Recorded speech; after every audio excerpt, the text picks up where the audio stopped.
जी के बारे में एक बात कहना चाहता हूँ कि मोदी जी ने अभी हालताज में जो रुद्राज सेंटर का बनारस के अंदर उद्घाटन किया है, जिस तरह से रुद्राज सेंटर खचाखच भरा हुआ था, ये ज्ञात होता है कि इन लोगों की कथनी और करनी में कितना अंतर है।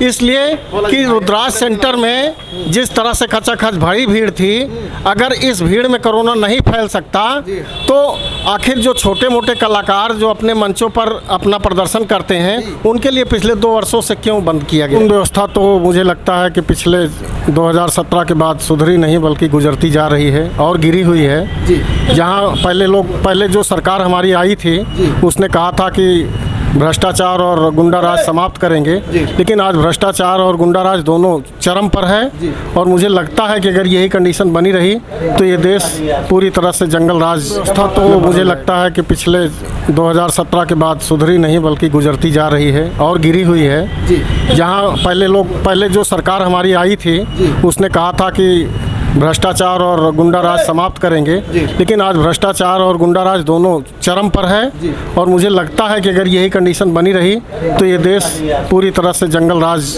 में बदल जाएगा। जिस तरीके से योगी जी सत्ता में आने के पहले कानून व्यवस्था को लेकर ही सत्ता में आए थे, तो कानून व्यवस्था इनकी कितनी सुधरी है? अपराध और भ्रष्टाचार में कितनी कमी आई है? अपराध और भ्रष्टाचार में कमी कहाँ आई है? अपराध और भ्रष्टाचार चरम पर है। अपराध और भ्रष्टाचार इस चरम पर है कि आज तो दिन में भी लोग सुरक्षित नहीं है। एक सामान्य जो मजदूर वर्ग है, अगर वो 400 रुपये कमा के अपने घर जाना चाहता है तो उसका रास्ते में 400 रुपये छिनैती हो जा रही है। तो इससे ज़्यादा गिरी अपराध की कानून व्यवस्था क्या हो सकती है? अपराध पर भी कंट्रोल नहीं है? बिल्कुल नहीं, जरा सा भी नहीं है। जैसे बात किया जाए महिला सुरक्षा की, महिला सुरक्षा, योगी जी महिला सशक्तिकरण नियम भी चलाते हैं, तो महिला सुरक्षा में कितनी सुधार हुई है? महिला सुरक्षा के बारे में मुझे जहाँ तक बताना है, महिला सुरक्षा तो योगी जी कहते हैं कि योगी जी और मोदी जी दोनों का नारा है बेटी बचाओ। सबसे बड़ा जो आज का प्रकरण है, बेटी बचाओ का प्रकरण हो गया है। अभी देखिए हालताज में जो ये कांड हुआ था मुजफ्फरनगर में, जिसको रात को जला दिया गया था और रेप पीड़िता थी। और स्थिति ये थी कि जो लोग रेप किए थे उनके पक्ष में सरकार खड़ी थी। तो मुझे लगता है कि उनका नारा बिल्कुल सही है कि बेटी बचाओ। जिस तरीके से बात किया जाए हाल ही में हुए जिला पंचायत अध्यक्ष और ब्लॉक प्रमुखी के चुनाव में जिस तरीके की गुंडागर्दी सामने आई है, और लखीमपुर खीरी की बात किया जाए तो महिला के साथ जो बदसलूकी हुई, साड़ी तक खींची गई, इसको आप किस नज़रिए से देखते हैं? ये तो सरकार का ये खुला नंगा नाच है। ये सरकार के जो गुंडे हैं, जो सरकार गुंडाराज और गुंडा माफिया के को बढ़ावा दे रही है, इसलिए आज ऐसी स्थिति आई कि अब महिलाएं नहीं सुरक्षित हैं। मैं पूर्व में भी कह चुका हूं कि बेटी बचाओ जो कहा जा रहा है, उसमें बेटी बचाओ और महिला बचाओ। अब तो महिलाओं को दिन दहाड़े उनकी साड़ियां खींची जा रही पुलिस प्रशासन के सामने, और पुलिस प्रशासन मौन पड़ा हुआ है। जी, जैसे बात किया जाए महंगाई की, तो महंगाई को कैसे देखते हैं? महंगाई की स्थिति तो बड़ी अजीब हो गई है। महंगाई में तो मुझे लगता है 30 रुपये लीटर पेट्रोल खरीदने के चक्कर में जनता 100 रुपये लीटर पेट्रोल खरीदने लगी। दाल जो 70 रुपये किलो थी, आज 110 रुपये 120 रुपये किलो खरीद रही है। आटा दाल चावल भी खरीदना मुश्किल हो गया है। बेरोजगारी की हालत बड़ी अजीब हो गई। अब तो लोग कमा नहीं रहे हैं, बेचारे किस तरह से खा रहे हैं वो ऊपर वाला ही जानता है। महंगाई के आलम ये है कि अब कुछ दिनों के बाद मुझे लगता है कि लोग, अभी तो छिनैती कुछ लोगों से हो रही है, कुछ दिन बाद लोग एक दूसरे से छीनने लगेंगे दिन दहाड़े। जी, जैसे बात किया जाए, आपने रोजगार की बात की और महंगाई की बात की, रोजगार और महंगाई का क्या इफेक्ट रहेगा 2022 के चुनाव पर? अब ये तो जो रोज़गार सरकार दे नहीं पाई है, और जब सरकार रोज़गार नहीं दे पाई है तो अब तो आप देख ही रहे हैं, लखनऊ में अभी देखिए, अभी पिछले 2 दिन पहले जो है ये बेरोजगार शिक्षक भर्ती के लोग जो धरना दिए थे लखनऊ में, जिनके ऊपर सरकार ने बर्बरता से लाठीचार्ज करवाया है। तो क्या लगता है कि सरकार अभी फिर से जो है कोशिश कर रही है कि हम 22 में पुनः वापसी होगी? तो योगी जी पुनरावृत्त नहीं कर पाएंगे? मुझे बिल्कुल नहीं लगता कि योगी जी पुनरावृत्त कर पाएंगे, चूँकि युवा और बेरोजगार ही इनका सरकार बनाया था, और युवा और बेरोजगार ही इनकी सरकार को लेकर चला जाएगा। जैसे बात किया जाए कि जिस तरीके से पुलिस प्रशासन और सरकार की तानाशाही चल रही है, बिल्कुल प्रशासन के जो यहाँ कर्मचारी हैं, जो शासक हैं, वो बिल्कुल निरंकुश हैं। यहाँ पर ये हालत ये हो गई है कि प्रशासक बिल्कुल निरंकुश हैं, जिन पर किसी का अधिकार नहीं है। अब तो जनता को लगता ही नहीं कि कोई सरकार का राज है। इमरजेंसी से भी ज़्यादा बुरी कंडीशन है। जनता की कितनी सुनवाई होती है? जनता की सुनवाई हो ही नहीं रही है। आप चाहे थाने में जाके देख लीजिए, चाहे एसपी ऑफिस चले जाइए, चाहे जिलाधिकारी के आवास पर चले जाइए, चाहे जिलाधिकारी के कार्यालय पर चले जाइए, लोग लाइन लगाए खड़े हैं, कोई सुनने वाला है नहीं। किसी भी प्रार्थना पत्र का निस्तारण नहीं हो रहा है। नहीं हो रहा है। कानून व्यवस्था भी इनकी ध्वस्त चल रही है। पूरी तरह से ध्वस्त है कानून व्यवस्था के नाम पर जंगल राज उत्तर प्रदेश में पूरी तरह से चल रहा है। जंगल राज चल रहा है। तो जैसे भैया हम आपका नाम पूछेंगे। महेंद्र सिंह। महेंद्र सिंह जी, अब की बार योगी जी पुनरावृत्ति कर पाएंगे कि आएंगे अखिलेश यादव या मायावती? योगी आएंगे। योगी आएंगे जी। जैसे भैया जी बता रहे हैं पूरा जंगल राज चल रहा है, इसको कैसे देखते हैं? भैया जी का मत है, ठीक है जी। भैया योगी आएंगे जी। जैसे बात किया जाए, मायावती ने ब्राह्मणों की महाबैठक करने जा रही हैं, और अखिलेश यादव की बात किया जाए तो वो परशुराम की मूर्ति लगवा रहे हैं। क्या कुछ ब्राह्मणों को मोड़ पाएंगे? ये केवल ब्राह्मणों के साथ एक छलावा कर रहे हैं, बाकी इससे ज़्यादा कुछ नहीं है जी। जैसे बात किया जाए, भाजपा अपने कितने वादों पर खरी उतरी है? लगभग 99%। जी। जैसे चाचा जी आपसे बात किया जाए, मोदी जी बनारस गए थे, बनारस में योगी जी को जीत का सर्टिफिकेट दे दिया है और बोले हैं कि 300+ योगी जी पुनः मुख्यमंत्री बनेंगे। कैसे देखते हैं? अब ये मोदी जी अपना सर्टिफिकेट बांटते हैं, मोदी जी सर्टिफिकेट लेते देते हैं। सफल रहेंगे? इसलिए कि मैं मोदी जी के बारे में एक बात कहना चाहता हूँ कि मोदी जी ने अभी हालताज में जो रुद्राज सेंटर का बनारस के अंदर उद्घाटन किया है, जिस तरह से रुद्राज सेंटर खचाखच भरा हुआ था, ये ज्ञात होता है कि इन लोगों की कथनी और करनी में कितना अंतर है। इसलिए कि रुद्राज सेंटर में जिस तरह से खचाखच भरी भीड़ थी, अगर इस भीड़ में कोरोना नहीं फैल सकता तो आखिर जो छोटे मोटे कलाकार जो अपने मंचों पर अपना प्रदर्शन करते हैं, उनके लिए पिछले 2 वर्षों से क्यों बंद किया गया? गरीब आदमियों के लिए आपका कहने का मतलब है कोरोना चल रहा है, अमीरों के लिए कोई कोरोना नहीं? बिल्कुल नहीं, अमीरों के लिए कोरोना नहीं है। भैया जी, हम आपका नाम पूछेंगे। रफ़ीउल्लाह एडवोकेट। हाँ, रफ़ीउल्लाह एडवोकेट। रफ़ीउल्लाह एडवोकेट जी, बेरोजगारी कैसी देख रहे हैं? बेरोजगारी तो मैं क्या, पूरा देश देख रहा है। जैसे मोदी जी ने वादा किया था 2 करोड़ युवाओं को रोजगार नौकरियां देंगे, कितने सफल हुए हैं? कितने नौकरियां मिली हैं? कितने रोजगार दिए हैं? आप तो प्रेस में, आपको बहुत जानकारी है, कोई रोजगार मिला हो किसी को बताइए। मिला है आपकी नज़र में? किसी को नौकरी मिली हो तो बताइए। नहीं, मान लो हमारी नज़र ना पड़ी हो, आपकी पड़ी हो।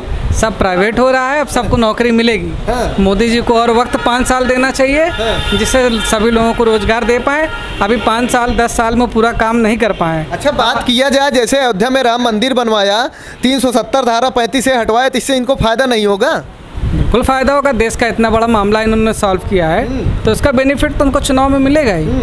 भाई, सबसे बड़ा मुद्दा था, उसको सॉल्व कर दिया है, उसका पूरा बेनिफिट मिलेगा। मेरा कहना है मोदी जी 5 साल और आए। और आए योगी जी? योगी जी आए, मोदी जी आए, क्योंकि वही इसको चला सकते हैं। अच्छा भैया जी, हमारा एक सवाल है। हैदराबाद से ओवैसी ने बड़ा ऐलान किया, यूपी में 100 सीटों पर चुनाव लड़ेंगे, क्या कर पाएंगे ओवैसी? बंगाल का हाल देख लीजिए, मुझे बताने की ज़रूरत नहीं है जी। जैसे कि ओवैसी ने चैलेंज भी किया है योगी जी को कि अब की बार मुख्यमंत्री पद पर नहीं बैठने देंगे, चाहे उसके लिए जो करना पड़े। तो इसको कैसे देखते हैं? अरे, उनके भाई ने तो 15 मिनट का टाइम भी दिया था, वो भी 15 मिनट में निकल लिए। नहीं, जैसे ओवैसी यूपी में आएंगे तो ये सपा का वोट काटेंगे, भाजपा का? ये अपना, इनका खुद का वोट यहाँ नहीं है उत्तर प्रदेश में। ये उत्तर प्रदेश में खुद का वोट नहीं है? खुद का वोट नहीं है। चलिए, जनता है, जनता का राय है। और भी है, चाचा जी हैं हमारे साथ। चाचा जी, आपका नाम? मनोज कुमार मौर्य एडवोकेट। मनोज कुमार मौर्य जी, जैसे कि बात किया जाए कानून व्यवस्था की, कानून व्यवस्था में कितनी सुधार हुई है? कानून व्यवस्था में लगभग पिछली सरकार से कोई जो दिखाई नहीं दे रहा है सुधार जी। का, और गर्दी से में गई है। जी। कानून व्यवस्था में सुधार तो नहीं है। जैसे यूपी में अब की बार 2022 में पुनरावृत्ति होगा कि आए फिर से अखिलेश यादव जी आएंगे? चुनाव जो है जनता के हाथ में होता है। जी। कुछ चीज़ इस तरह जो तो कहने से नहीं होता जी। है। अब जनता के वोट के ऊपर होता है। जी। जनता के वोट के ऊपर होता है। अब जिसको वोट ज़्यादा मिलेगा वही तो सरकार बनाएगा। जैसे विकास की बात किया जाए तो योगी जी ने कितना विकास किया? विकास पे तो कोई भी सरकार खरी नहीं उतरी है हमारे विचार से। तो विकास के ऊपर जहाँ तक जाएंगे उस पर सरकार बनाना मुमकिन है। भैया जी, जिस तरीके से बात किया जाए आपसे, अखिलेश यादव जी ने पहली बैठक में 10 लाख युवाओं को रोजगार और 10 लाख युवाओं को रोजगार नौकरियां देने की और 300 यूनिट फ्री बिजली देने की वादा किया है। कितने सफल रहेंगे अखिलेश यादव? ये केवल जनता के साथ छलावा करेंगे बस, और कुछ नहीं। केवल छलावा हाँ, करेंगे। केवल छलावा है बस। चलिए, और भी युवक हैं, हम उनसे बातचीत करते हैं। तो चाचा जी, अब की बार योगी जी पुनरावृत्त कर पाएंगे कि बदलाव अब होगा? उस समय के अनुसार पुनः कोई बहुत दिखाई नहीं दे रहा, लेकिन कर भी सकते हैं। यूपी में बदलाव की जरूरत है? यूपी में, हाँ यूपी में कर भी सकते हैं, नहीं भी कर सकते, क्योंकि चुनाव जनता का होता है। जो समय आएगा वही बताएंगे। तो देखते जनता हैं। तो आप भी हैं हमारे हिसाब से। हमारे हिसाब से जो है तो नहीं कर पाएंगे भाई, सबका विचार अलग अलग है। बदलाव होगा ना? हाँ, बदलाव। चलिए, जनता है, जनता का राय है। एक युवक है हमारे साथ, हम उनसे बातचीत करते हैं। तो भैया जी, आपका नाम? ब्रजेश कुमार मिश्रा, एडवोकेट। ब्रजेश कुमार मिश्रा जी, जैसे बात किया जाए, आप एडवोकेट हैं, तो कानून व्यवस्था को लेकर भाजपा सत्ता में आई थी। कानून व्यवस्था कितनी सुधरी है? प्रशासन के तौर पर देखा जाए तो थोड़ा प्रशासनिक कार्रवाई में लेट लतीफ़ी तो चल रही है, लेकिन शासन के स्तर पर देखा जाए तो योगी जी अच्छा काम कर रहे हैं। योगी अच्छा काम कर रहे हैं। भाजपा कितने अपने वादों पर खरी उतरी है? वादों की बात किया जाए तो लगभग 75% तो उन्होंने वादों को पूरा किया है। 75%। जैसे बात किया जाए रोजगार की, तो 2 करोड़ युवाओं को रोजगार हर साल नौकरियां देंगे। कितने युवाओं को रोजगार नौकरियां दिए? नहीं, ये तो बात है, अगर योगी के ऊपर किया जाए तो उन्होंने नौकरियां दी हैं, लेकिन अगर सेंट्रल के ऊपर कहा जाए, मोदी गवर्नमेंट के ऊपर कहा जाए, तो उन्होंने अपने वादों पे इस मामले में खरे नहीं उतरे हैं। उनका ये कहना था कि नौकरी तो मैं आपको दूंगा, लेकिन ये नहीं कहना था कि मैं गवर्नमेंट नौकरी दूंगा। नहीं, विपक्ष तो कहता है केवल इनका ये चुनावी एजेंडा है। नहीं, विपक्ष के कहने से नहीं, जन सामान्य जो देख रहे हैं, जो जन सामान्य लोग देख रहे हैं, बात उसकी होती है। वो तो राजनीतिक दल हैं, एक दूसरे की टांग खींचेंगे। तो अब की बार योगी जी पुनरावृत्त करेंगे? सुनिश्चित। तो चाचा जी, अब की बार योगी जी पुनरावृत्त करेंगे? बिल्कुल नहीं करेंगे। हाँ? बिल्कुल नहीं करेंगे। चाचा जी तो बोल रहे हैं अब की बार पुनरावृत्ति होगी योगी जी की। हाँ, निश्चित तौर पर हो सकता है, लेकिन मैं जो कह रहा हूँ, जब गुंडाराज और भ्रष्टाचार के नाम पर जो सरकार आई थी, ना उसका गुंडा राज पर कहीं से नियंत्रण है, ना तो भ्रष्टाचार पर। जी, चाचा जी रहे हैं, गुंडा राज भ्रष्टाचार में बढ़ावा आया है।